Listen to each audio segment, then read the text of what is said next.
అదే ఇక్కడ సామెతల్లో 8:21 రాస్తారు, నన్ను ప్రేమించు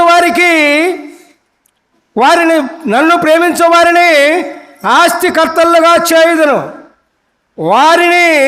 వారి నిధులను నింపుదును. ఈ భూలోకం ఆస్తే కాకుండా పరలోకం ఆస్తి కూడా మనకు దేవుడు అనుగ్రహిస్తాడు. ఎప్పుడు? ఎవరికి? దేవుణ్ణి ప్రేమించే వాళ్ళకి. అర్థమైందా?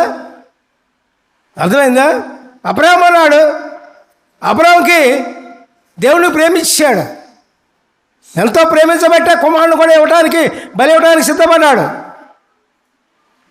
మరి ఆయనకి భూలోకములను ఆస్తిపరుడయ్యాడు, దేవుని రాజ్యములు కూడా విశ్వాసులుగా తండ్రి అయినాడు.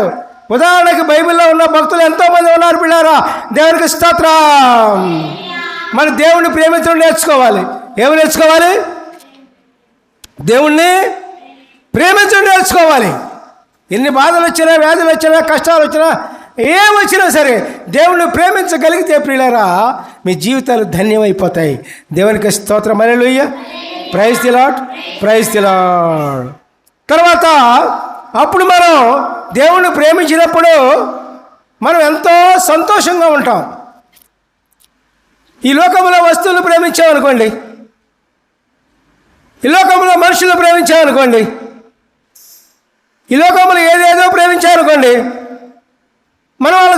వాళ్ళు మనకు సంతోషం ఇవ్వలేదు, వస్తువులు మనకు సంతోషం ఇవ్వలేవు, ఏది మనకు సంతోషం ఇవ్వలేదు పిల్లారా.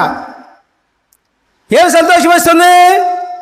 దేవుణ్ణి ఎప్పుడైతే ప్రేమిస్తామో, ప్రభువుని ఎప్పుడైతే ప్రేమిస్తామో, యేసయ్యను ఎప్పుడైతే ప్రేమిస్తామో అప్పుడు మనకు సంతోషాన్ని మనకు దేవుడు అనుగ్రహిస్తాడు. దేవునికి స్తోత్రం. అదే ఇక్కడ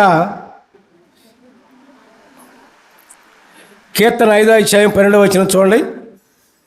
యెహోవా నీతిమంతులను ఆశ్రయించువాడవు, నీవే కేడెముతో